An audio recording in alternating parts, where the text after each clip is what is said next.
Olá, pessoal! Estamos de volta em mais um episódio do videocast Somos Curatas. Eu sou a Alice Salvo e eu tô com a minha parceira Cássia Aulísio. Olá, tudo bem, bom, Alice? Cássia? Tudo bem. Um videocast que fala de comunicação. Não é bom sempre a gente lembrar? Comunicação, nova economia, tecnologia, Inovação, startups, negócios e tudo mais. negócios, um monte de coisa que, assim, tem dado pra gente um retorno muito legal, não apenas nosso, das pessoas que a gente traz, mas também de quem tá assistindo. As pessoas dão um retorno muito bacana, passa aqui no YouTube, passa no canal Marketing, e as pessoas têm mostrado que é legal, né? Que é um reskilling, é uma forma de você se manter atualizado. Exato, de você se manter atualizado, de você aprender cada vez mais. Então, por isso, não deixa de curtir, não deixa de compartilhar, apoiar nosso trabalho pra gente continuar trazendo mais gente legal pro programa, não é isso? Muito bem, muito então, bom. Vamos lá. E hoje, vocês não perdem por esperar, a gente tá aqui com o Alexandre Carrasco. Tudo bem, Alexandre? Tudo jóia. Tem este sorrisão, embora o nome Carrasco, ele não tem nada de carrasco. Tem nada de carrasco. Por aqui.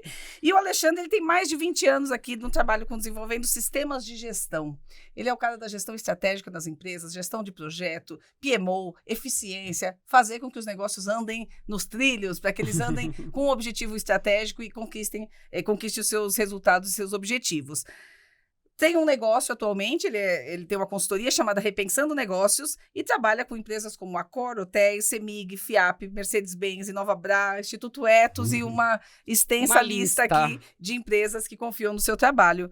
Muito bem-vindo, Alexandre. Seja bem-vindo ao nosso papo. Muito obrigado, prazer estar aqui com vocês. Ah, que legal. Alexandre, eu te apresentei de uma forma muito rápida, mas conta um pouquinho da sua trajetória profissional, a sua passagem pelo ambiente corporativo, até você começar a empreender aí na sua consultoria. Pois é, vamos lá. Bem, eu comecei minha carreira com tecnologia elétrica. Meu primeiro trabalho, eu fui projetista elétrico. Eu trabalhei numa empresa que fazia chuveiros, eu projetava os chuveiros e logo eu me vi na qualidade, né? Eu gostava de projetar os chuveiros, mas a qualidade para mim era mais interessante. Tá. E foi ali que eu comecei a dar meus primeiros passos na gestão. Comecei a entender o que era a qualidade, ajudei a implementar uma ISO 14001 na época, que era de meio ambiente. Tá. E aí eu saí de lá e fui para uma empresa para trabalhar com gestão. Tá. E aí que começaram os meus primeiros passos nessa na gestão. área. Que legal. E hoje você trabalha com trazendo soluções, né? Tanto para áreas de estratégia, de excelência operacional, inovação e sustentabilidade. Como é que é trabalhar essa diversidade dentro dos negócios hoje? Que são desafios caros, né, para as organizações. Eles precisam realmente olhar para isso. Uhum. Como é que é trabalhar com esses temas hoje? É muito interessante, assim. A estratégia era o carro-chefe, né? Então, eu trabalhei muito tempo com estratégia, trabalhei muito tempo com gestão, com qualidade da gestão. Tive a oportunidade de ganhar o Prêmio Nacional da Qualidade algumas vezes, bastante vezes, por sinal, né? Mas estratégia era o carro-chefe. Tá. Chegou um momento que estratégia já não dava mais. Eu precisava falar de estratégia, mas dentro da minha estratégia tinha que ter inovação e sustentabilidade. E eu não tive mais como separar essas coisas. Eu não consigo hoje, numa estratégia, separar ESG, sustentabilidade e inovação. Numa organização qualquer que seja, a gente precisa considerar essas coisas. E aí que veio, né, o carro-chefe da nossa empresa. Então, quando eu resolvi sair do mercado corporativo, então eu trabalhei muitos anos em empresas de energia, nessa área de estratégia, né, eu resolvi montar uma companhia especializada em estratégia, inovação e sustentabilidade. E o que a gente faz é tentar integrar essas coisas, porque a gente acredita que isso é sim o futuro. Que é Repensando os Negócios, certo? A consultoria? Repensando negócios, isso mesmo. E conta o que é quando você chega numa consultoria, como é que você vende também esse, porque é difícil de explicar, né? Para quem vai comprar. Ou a demanda vem picotada, como né? Como é que vem a demanda? Como é que você fala, vamos repensar esse negócio? Como é que funciona? Normalmente a demanda vem picotada mesmo e muitas vezes vem por indicação, né? Então esse é o maior, a nossa maior prospecção vem de clientes que já nos contrataram alguma vez e a gente continua com esses clientes ou segue em outros por indicação deles, né?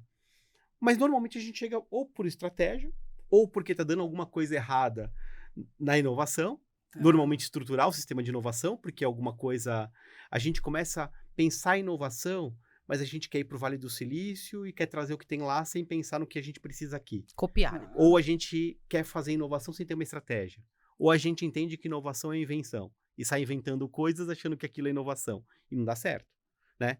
A sustentabilidade é a mesma coisa.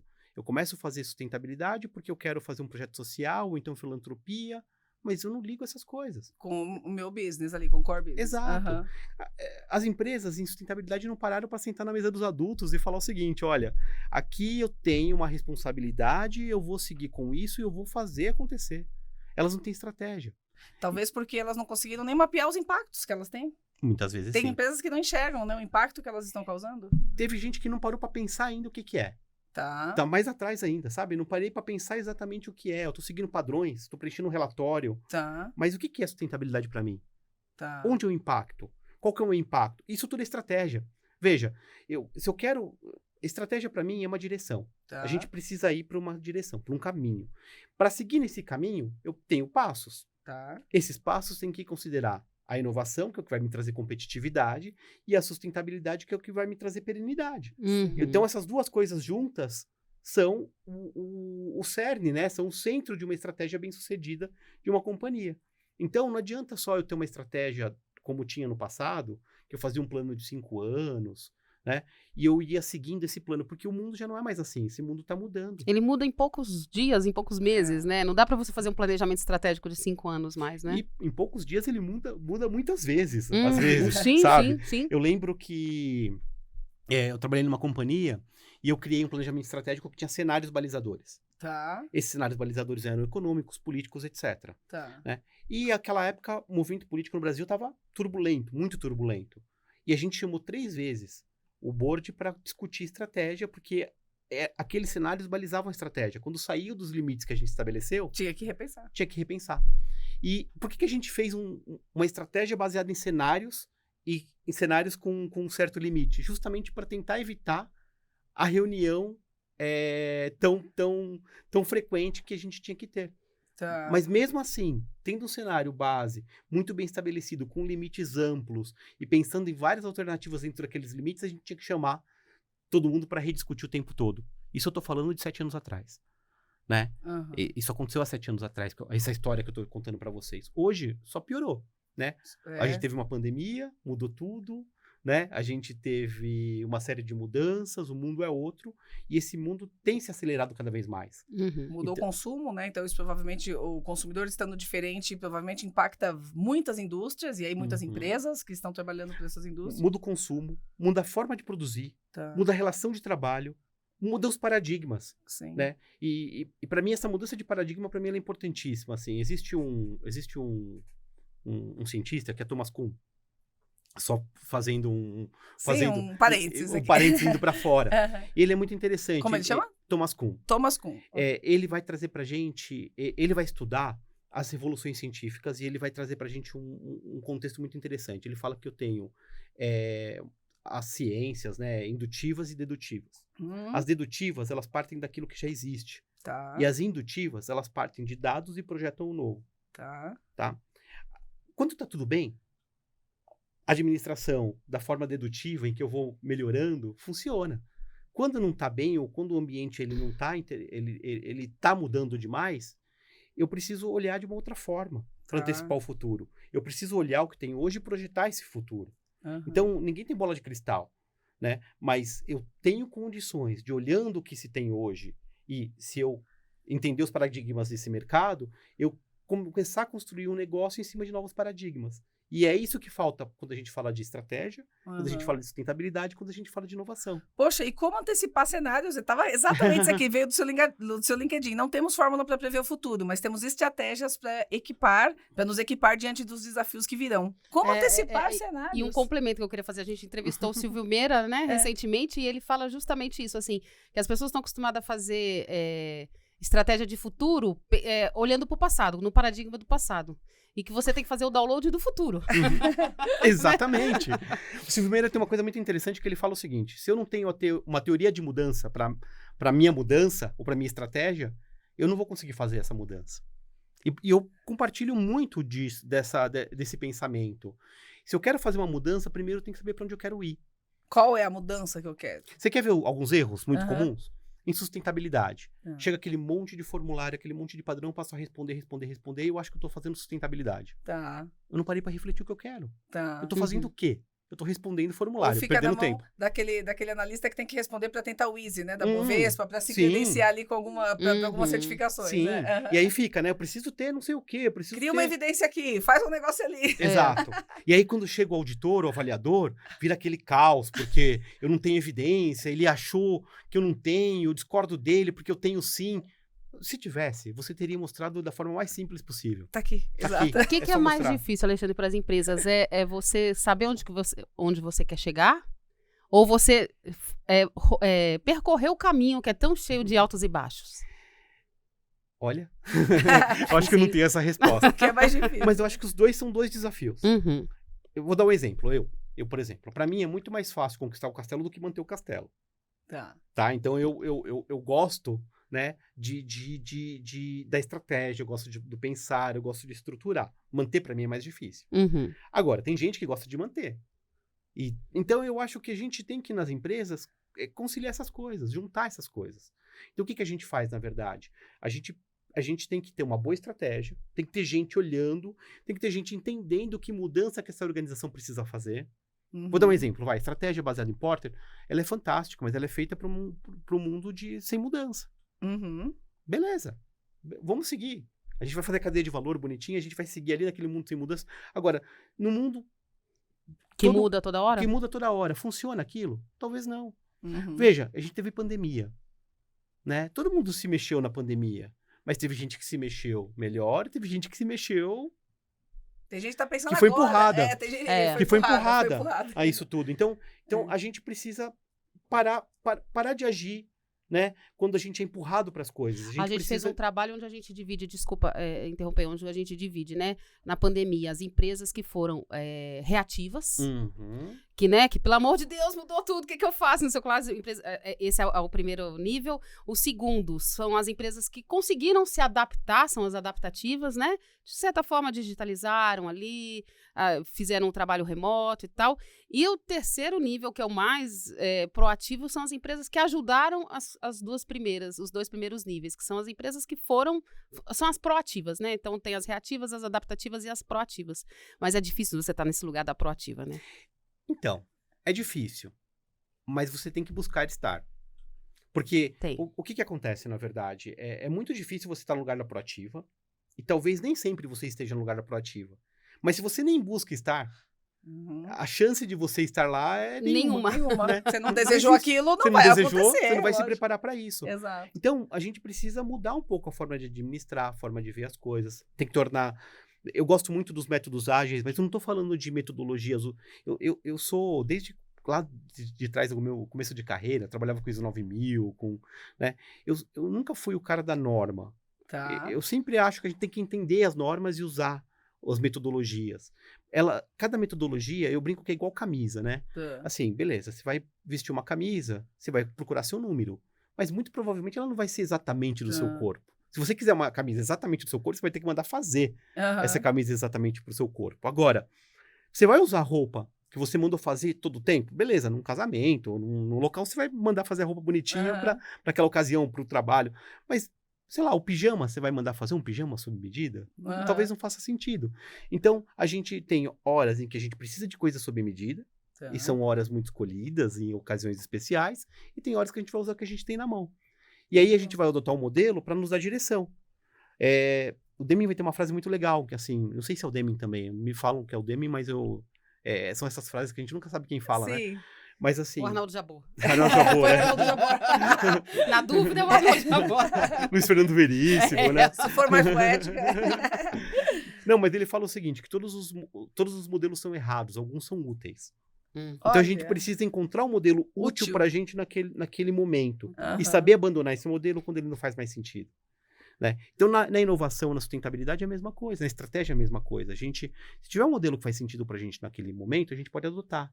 Mas fica com o que é bom daquele modelo. E o que funciona para o teu negócio. E o que funciona para você. Mas para isso você precisa entender o modelo. Para isso você precisa vivenciar o modelo. Para isso você precisa analisar de forma crítica aquilo que você está fazendo para saber o que você descarta e o que você mantém. Como é que você vê essa questão, falando de estratégia, né, de como então, nessa dinâmica que você está dizendo, o board vai tomar essas decisões. Qual é o modelo de estratégia que combina mais e tal? A partir do momento que eu achei o modelo, implementei, trouxe para minha empresa, como é que eu faço para ser ágil também nesse cascateamento, nessa comunicação, nesse engajamento de todo mundo que está trabalhando por essa estratégia, né? Senão fica algo ali só na mão de alguns e as pessoas embaixo não sabem por que estão fazendo o que fazem. Conta um pouquinho desse processo de o download, como você usou a palavra ali, né? Como é que faz esse processo, na sua visão, para ser ágil e rápido? Então, eu acho que o primeiro passo é chamar as pessoas para discussão. Tá, Porque se você não chamar as pessoas para discutir estratégia, tá. elas não saberão, né? Então, acho que o primeiro passo, traz para colaborar. Tem várias formas de colaborar, Aham. né? Eu sei que a decisão vai ser sempre do board, vai ser sempre da diretoria, vai ser sempre do mais alto, do escalão, do alto escalão. Mas como que eu consulto as pessoas? Porque se eu tentar fazer tudo sozinho, a chance de eu errar é muito maior. Tá. Segundo, se eu trago para discussão, a comunicação tá meio caminho feito, tá Aham. feita. As pessoas já entenderam que Já estão ali entenderam, contribuindo. elas contribuíram, então é muito mais fácil de entender o que está sendo feito, Tá. né? E aí você vai construindo e vai alinhavando isso tudo. E segundo, você medir e monitorar a execução.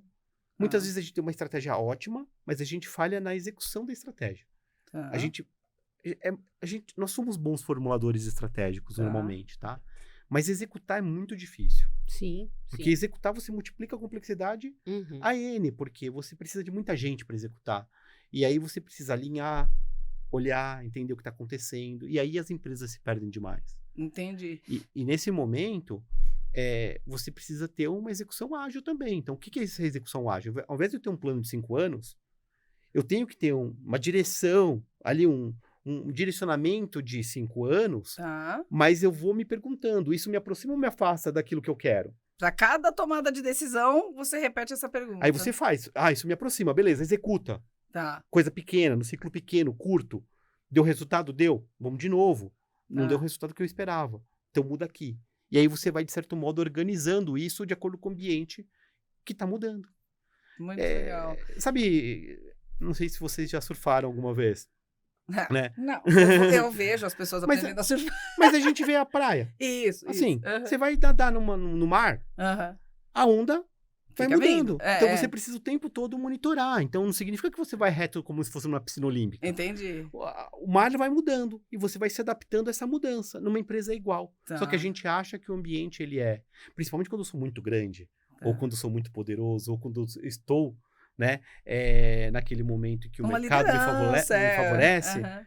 eu acho que Ah, e nada vai você não- acontecer de ruim. E não tem gente perto pra falar. Talvez esse seja o Nossa. papel do consultor, né? Pra falar, tem Ó, alguma coisa se errada liga. aí, que aí tá todo mundo elogiando, todo mundo puxando saco, né? É. A liderança, talvez, quando você tá por cima, é a parte mais difícil, né? Não, e esse é o papel do consultor, É. né? Se o consultor ele não faz esse papel, ele não está sendo um bom consultor. Sim. Exato. E às vezes o cliente não gosta, é fato. Sim, não é fácil dar notícias, né, de rotas que estão ali muito conturbadas, ou de que ele tá com uma visão, mas aí você consegue perceber dentro de Como outras é que esferas da você empresa. faz isso? Quais são as suas estratégias pra isso? E sua habilidade, que habilidade que você É usa? uma conversa assim, tete a tete, você usa, né? Tem, sei lá, alguma. Hoje tem muito consultor que usa gamificação, né? Os jogos colaborativos. Como é que você faz pra.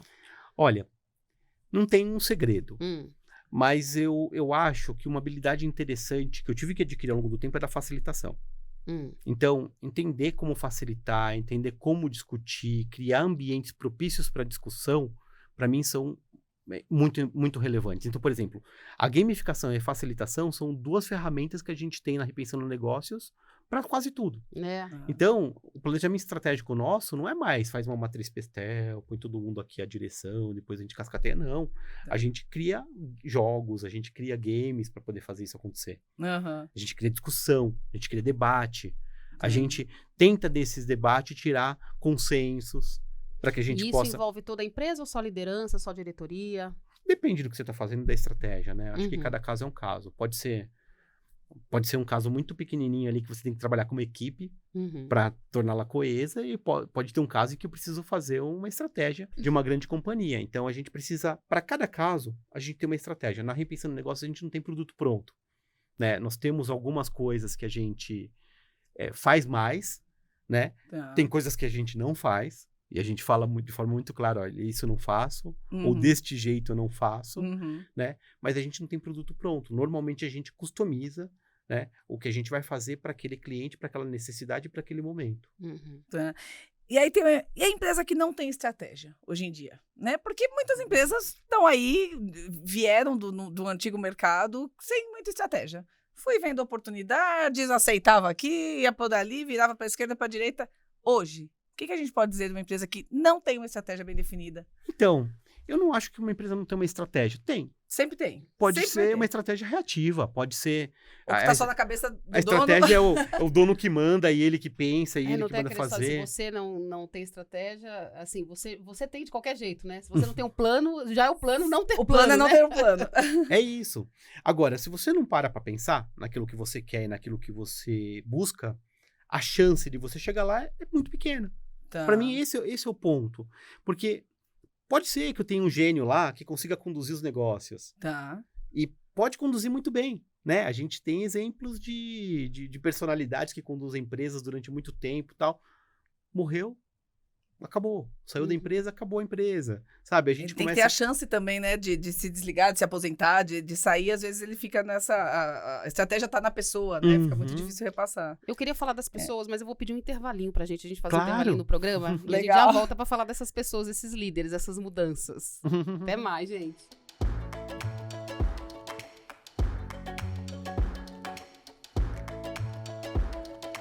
Quer um parceiro como esse para o seu projeto de comunicação? Acesse curatas.com.br. E encontre fornecedores selecionados e avaliados pelo nosso time de curadores. Olá, voltamos aqui com o Alexandre Carrasco. Já vou pedir para vocês curtirem, compartilharem, porque o papo tá bom e ele vai falar muito mais, né, Alexandre? Vamos a lá. gente estava, né, no primeiro bloco falando de pessoas, né, que são as pessoas, em última instância, que fazem as mudanças, né? E como é que você convence as pessoas, desde os níveis mais, né, os hierárquicos, os líderes das empresas, até as pessoas que estão ali no dia a dia, tocando a operação, como convencer essas pessoas para mudar? Olha, eu não gosto de convencer as pessoas, Tá. sabe? Eu acho que o termo convencer as pessoas significa que você está tentando impor um pensamento. Eu gosto de falar, vamos conversar, né? Bom. Eu gosto de trazer junto, né? Eu trago junto pra gente discutir em conjunto.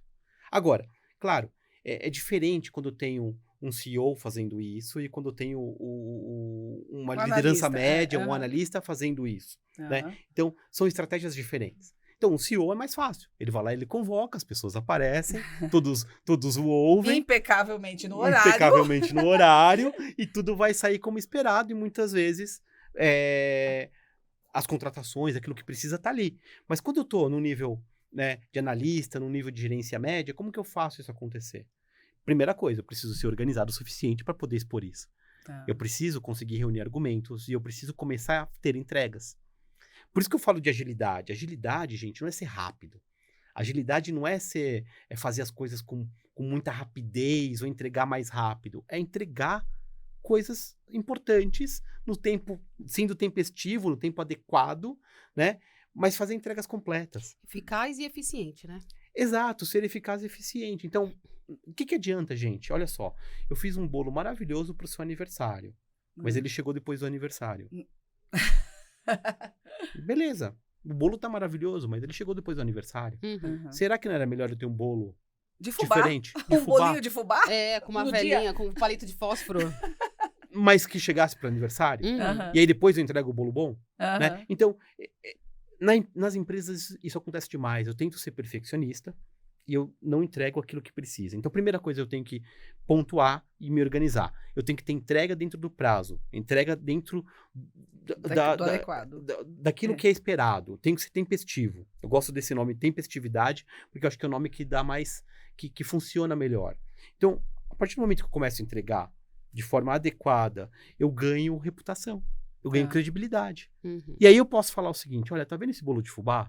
Eu tenho te entregue bolo de fubá porque eu tô sem ferramenta para poder fazer o bolo de Decorado. confeiteiro, Aham, aham. tá? Aqui, se a gente terceirizar esse bolo, eu posso fazer tal coisa, mas a Aham. gente pode contratar o bolo de outro lugar. E aí você vai levando para sua direção as coisas mastigadas, organizadas, de Aham. forma que ela possa ouvir.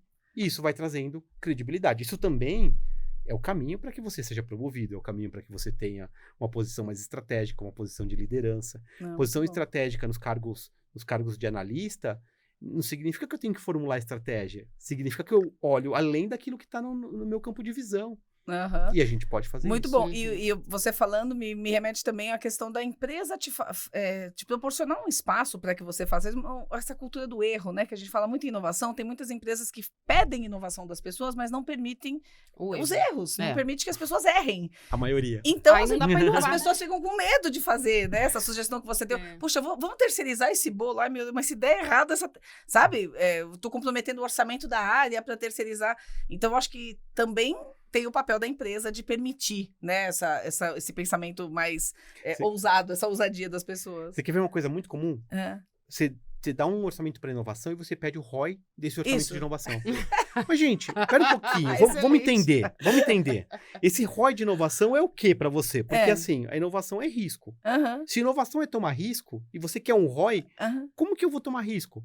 Então, faz o seguinte, coloca na renda fixa esse dinheiro. Isso, vai render mais do que comigo. Vai render mais do que comigo aqui fazendo inovação. Agora, não. Vou tirar aqui 1% do meu faturamento e vou destinar à inovação. Esse dinheiro é a fundo perdido. Só que eu estou monitorando para garantir que eu estou gerando e estudando coisas que façam sentido dentro daquela minha teoria de mudança, dentro daquele novo paradigma de futuro, que façam sentido para o meu futuro. E eu testei, acertei, errei, até que uma hora dá certo. Mas eu dedico aquilo. Mas eu não estou dedicando a fundo perdido. Quando eu falo fundo perdido, eu falo isso, mas... Sempre vai ter o ganho, né? Não vai ser perdido. Para mim, ele é dedicado ao aprendizado. Esse é. dinheiro de inovação não é um dinheiro a fundo perdido, é um dinheiro para aprendizado. É um dinheiro de como que a empresa vai aprender a gerar novas coisas, novos produtos, novos sistemas. Porque inovação não é só produto, tá? Inovação é no sistema de gestão, é no processo. E inovação boa é no modelo de negócio. A inovação de verdade é quando você faz diferente de uma forma que ninguém conseguiu fazer algo. De forma de preferência mais simples. Né? Então, e isso faz parte do dia a dia, sabe? Então, o Schumpeter vai trazer pra gente aquele conceito de destruição criativa. Né? Então, a gente vai mudando os negócios. Vai destruindo o próprio negócio para criar outros melhores dentro da sua, né? Vai destruindo o negócio, os produtos e vai criando outros melhores dentro do segmento ou fora do segmento, né? Vai criando outras coisas e você vai mudando. E isso está na origem do nosso sistema, né, econômico, inclusive. Então, esse é um ponto que a gente precisa considerar e precisa buscar. Agora, sem espaço para buscar, sem espaço para inovar, sem espaço para assumir risco, não dá. Talvez, para algumas pessoas que nos assistem, esse tema já tenha ficado para trás. Qual que é a tua avaliação? Você acha que as empresas estão mais aptas, estão mais preparadas para se adaptar para as mudanças ou ainda, aqui no Brasil, falando do nosso Brasil, como é que você vê essa disponibilidade para essa adaptabilidade nas empresas? Eu acho que a gente nunca está preparado para mudança. A gente não gosta de mudança. Tá incomodando ainda. Mas eu acho que sempre incomoda. A gente não está preparado para a mudança em si. A gente tem que fazer um esforço consciente para se preparar. Né? Quem está preparado para a mudança é quem está fazendo esse esforço consciente para se preparar. E mesmo quem está fazendo esse esforço consciente para se preparar, não tem certeza que isso vai dar certo. Acho que esse é o ponto. Ele já se perdoa melhor se der errado, mas ele também não está preparado. Ele se perdoa melhor se der errado. Ele age de forma mais rápida se der errado. Então, ele está mais preparado por quê? Porque ele está mais adaptável. Predisposto à adaptação. Predisposto. Agora, a gente não gosta de mudar, gente. Assim, você já fez mudança de casa? Uma trabalheira.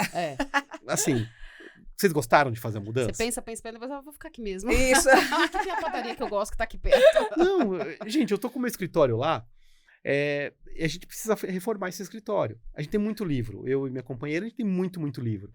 E os livros estão sendo empilhados agora, porque já não cabe mais. Então, a gente precisa tirar... Quem disse que a gente consegue fazer isso? Porque vai ter que parar um dia.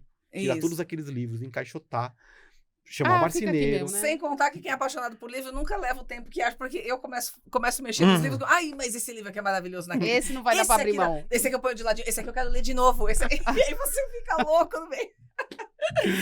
Isso. Muito louco. Isso que eu ia te perguntar, você falou dos livros, eu ia te perguntar alguma coisa relacionada. Como é que um consultor de inovação, de mudança, se informa? De onde você busca suas referências, além dos livros, a gente já viu, né? Suas referências, suas fontes para mudar, porque você trabalha em vários segmentos, vários mercados, né? Sim. Eu gosto muito de estudar, eu nunca parei de estudar. Agora eu tô fazendo sociologia, nesse momento. Graduação. Estou fazendo uma pós-graduação em sociologia. Mas assim, eu leio demais, eu leio bastante. E eu traço planos de aprendizado para mim. Então, quando eu preciso estudar algo, eu estabeleço meu objetivo de aprendizado e eu estabeleço como que eu vou atingir esse objetivo. Põe meta, põe estratégia para ele estudar. Você é autodidata, né, nesse plano. Eu sou um pouco. Uhum. Eu sou um pouco, mas eu estudo demais, assim, eu gosto de estudar, eu gosto de ser ensinado também, então eu gosto de fazer pós-graduação, então eu nunca parei, eu tenho 5 ou 6 pós-graduações, tenho mestrado, né, então eu nunca paro de estudar, mas eu adoro ler, né, e eu busco referências diferentes, então eu gosto de as coisas que eu gosto são as mais contraditórias possíveis. Fala aí. Conta. Não, a gente não vai mostrar em lugar nenhum. A gente não conta pra ninguém. Não, mas vou dar um exemplo. Agora eu tô estudando sociologia. Por que estudar sociologia? Né? Por quê? Porque eu entendo que algumas coisas eu não tenho explicação possível. Eu preciso de método para poder estudar. Tá. E alguns métodos não estão na psicologia, alguns métodos não estão nas pessoas, estão na sociedade, está na sociedade. Por exemplo, falar de inovação. Quando eu quero buscar um novo paradigma, vou dar um exemplo. Eu gosto muito do cooperativismo. E nos últimos tempos eu tenho estudado muito cooperativismo de plataforma. Tá. Depois a gente pode até falar um dia sobre isso, vai ser fantástico, eu adoro. Tá, mas dá uma explicação pra gente. O que é o cooperativismo de plataforma? O que é o cooperativismo de plataforma? Vamos lá. Primeiro, o que é o cooperativismo? O cooperativismo é um sistema de negócios, de organização, que não é de empresa, de cooperativas, que é muito diferente dos negócios normais mercantis. Então, por exemplo, no cooperativismo, cada pessoa tem um voto, independente do capital. Uhum. Então, eu posso ter R$1 milhão na minha cooperativa de crédito, você tem R$1, nós temos mesmo voto poder cada de um, voto. né? Outra coisa, no cooperativismo, o lucro não é lucro, são sobras. A gente descobre o que a gente vai fazer com as sobras depois que a gente trabalhou. Isso cria uma nova forma de organização que é muito diferente das organizações mercantis normais. Uhum. Tá. E aí eu tenho a uberização. O que a uberização tem feito com as pessoas, com o trabalho? Tem precarizado, tem feito com que as pessoas sofram uma série de problemas sociais por conta disso. Uhum. Bem, o cooperativismo de plataforma ele vem com uma solução para isso. Ele vem tentar trazer essa organização do trabalho cooperativo. Você criar um Uber, uma cooperativa de Uber.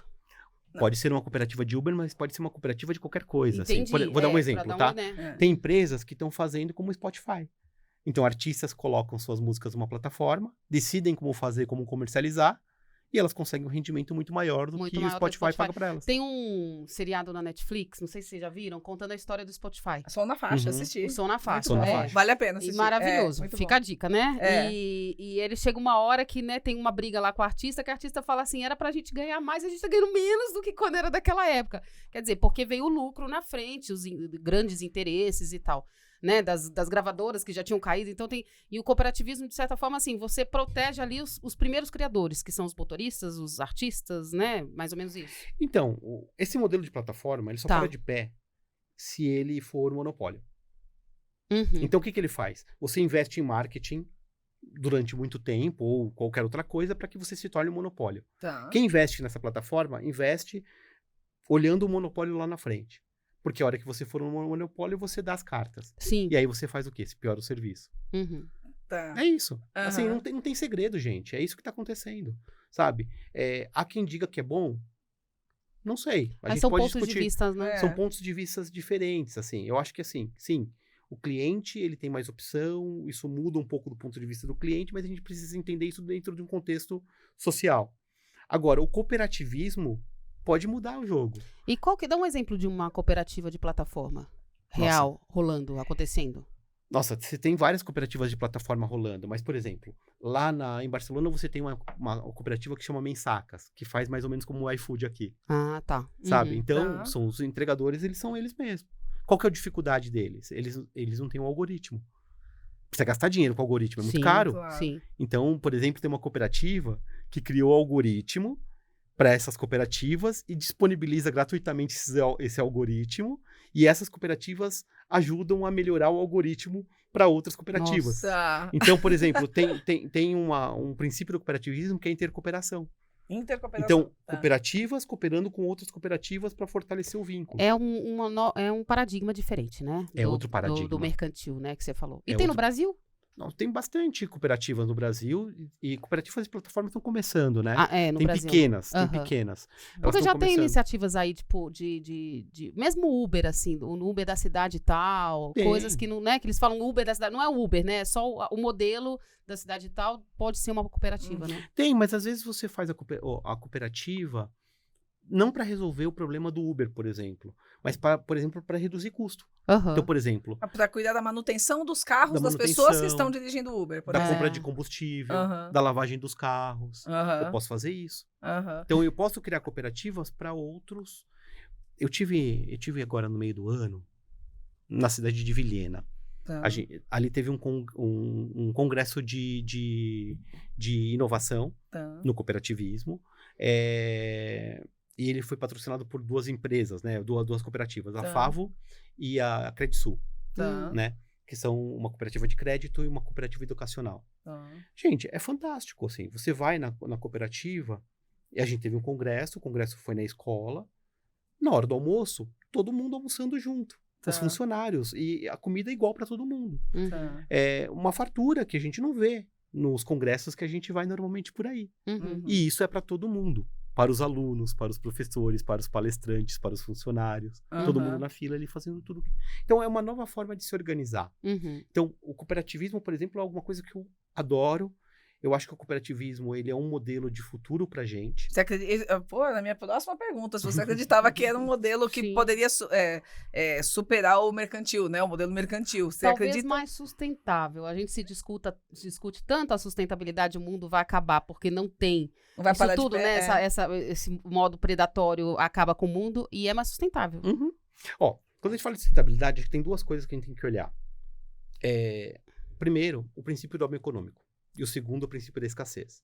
Se a gente quer ser sustentável, a gente tem que enfrentar esses dois princípios. Tá. O princípio da escassez é o princípio de que a gente sempre age pela escassez. Então, Tá. a gente sempre acha que vai faltar, então a gente acumula, Uhum. né? Então, se a gente tivesse o uso das coisas e priorizasse o uso ao invés da acumulação, a gente talvez tivesse um mundo um pouco diferente. Tá. Por exemplo, a gente tem comida para todo mundo, porque tem gente que não come, É. Uhum. sabe? Porque Comida tem, né?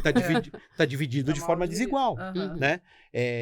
Eu tenho dinheiro para o mundo não passar fome. Por que Ainda Porque ele está temos a direcionado fome. para a guerra, para isso, para outras coisas.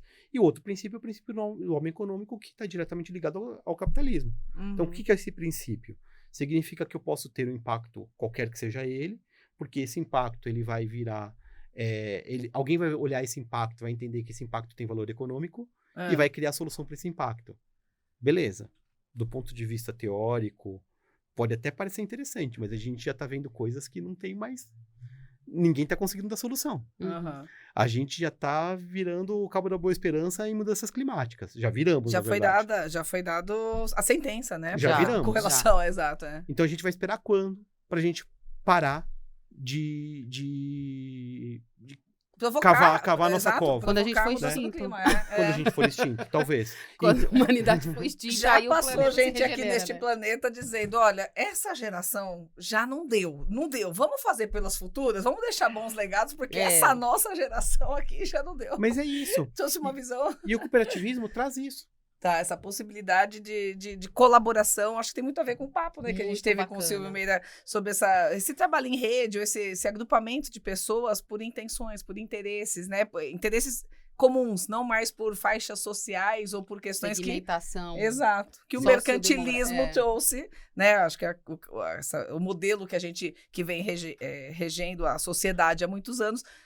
Tudo isso, esse rolê para explicar por que você voltou a estudar sociologia e a gente conseguiu fechar agora. Você viu que ele foi mas lá. a gente tem pra explicar. um novo podcast, um novo Total, programa, né, para fazer com ele. Exato. Ó, se você quer ouvir, de novo, Alexandre Carrasco, deixa Dá o seu uma mensagem, comentário aqui. A Porque gente volta. a convidar ele para a gente...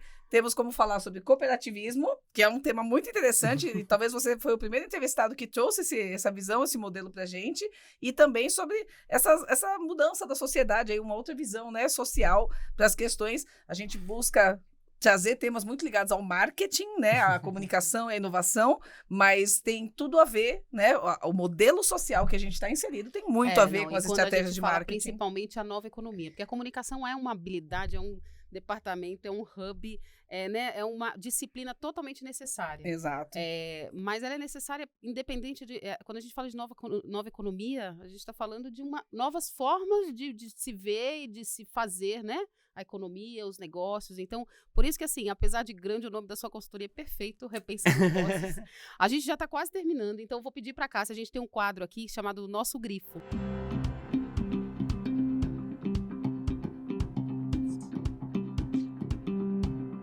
Onde a gente grifa aí com marca-texto o que a gente achou de mais legal na conversa que a gente teve aqui rápida, mas já dá para dar umas destacadas, né? Que bacana! Bom, eu vou roubar, eu vou falar pra mim o cooperativismo, eu acho que foi, eu roubei o seu grifo. Você sabe que eu ia pegar isso, né? Tá bom. É porque é uma fala muito, eu acho que você explicou muito fácil, né? De uma forma muito didática, o modelo, né? Ninguém tá falando aqui, todo mundo concorda, que ele é viável, que ele vai ser implementado, mas você falou de uma possibilidade.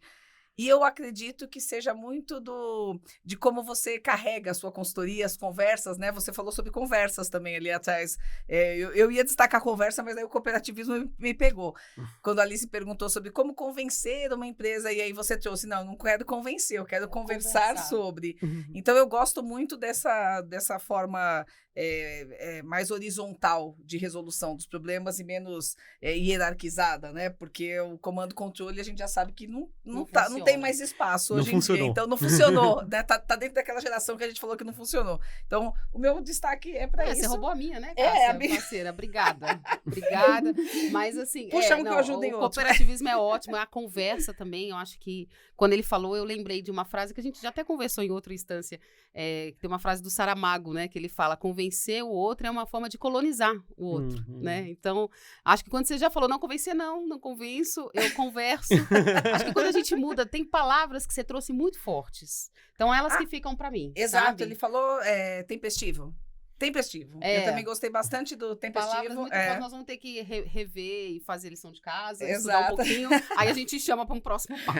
Exatamente. Combinadíssimo. Inclusive, se esse tema interessa, né? A gente pode passar a aderir esse tema no canal e trazer pessoas, não só o Alexandre novamente, mas como outras pessoas para discussão. Economia regenerativa, exatamente, né? Tem muitos várias temas. Coisas bacanas. E você, Alexandre, fala aí o seu grifo, dá os seus contatos, se as pessoas quiserem conversar com você, chamar sua consultoria para uma conversa. Seu LinkedIn, por favor. Vamos lá. Bem, pode me encontrar no LinkedIn. Meu pessoal é Alexandre Carrasco mesmo. Tenho da empresa que é Repensando Negócios. Pode me mandar um e-mail, alexandre.carrasco@repensandonegocios.com.br. É grande, mas é isso mesmo, tá? E eu fico muito feliz, primeiro, de poder falar um pouquinho desse ambiente que a gente vive, né? Eu sei que muitas vezes esse pensamento que eu trago de que a gente precisa parar para pensar antes o caminho que a gente quer chegar, não é um caminho óbvio. Pode parecer óbvio quando a gente fala, mas não é óbvio na prática, na hora de executar. Então, eu faço questão de falar isso o tempo todo. E eu fiquei feliz por ter a oportunidade de falar um pouquinho de cooperativismo. E de cooperativismo de plataforma. Este é um modelo que eu gosto muito, né? É um modelo que tenho... A Repensando no Negócio não é uma cooperativa. Queria muito que pudesse se tornar um dia, né? Mas é um modelo que eu acho que tem muita coisa bacana. Então, eu convido todo mundo a conhecer, sabe? Então, a gente pode procurar cooperativas de crédito, a gente pode procurar uma série de cooperativas, tem portais muito legais. Se me mandar um e-mail, depois eu posso mandar uma série de dicas, artigos sobre isso. Livro, ele deve ter vários. Tenho vários livros, tenho legal. Exemplos daqui, de fora. Então, eu convido a buscar pra gente falar mais sobre isso. E me busque, me procure, porque muito eu adoro legal. falar sobre o tema. Conversar, né? Taguear aí esse nosso episódio com muitas das questões do cooperativismo, que eu acho que não era uma pauta central do nosso canal, mas eu acho que podem se tornar e trazer pessoas, inclusive, interessadas, né, nesse assunto. Bom, muito obrigada pela presença, pela conversa. Foi uma delícia esse papo. Passa super rápido, né? A gente já está chegando no final. Eu queria reforçar o convite que a Alice fez para vocês no começo desse programa. Se você gostou desse episódio, compartilha nos grupos de WhatsApp que vocês têm. Se essa conversa faz sentido para você, para sua empresa, para seus colegas de trabalho, compartilhe e faça esse vídeo chegar para mais pessoas. É importante que vocês também se inscrevam no nosso canal e ativem as notificações para que o algoritmo entenda que você quer receber mais do nosso conteúdo. Então, isso vira um ciclo e a gente também fica muito feliz com a audiência de vocês. E é por ali que a gente mede também a nossa assertividade.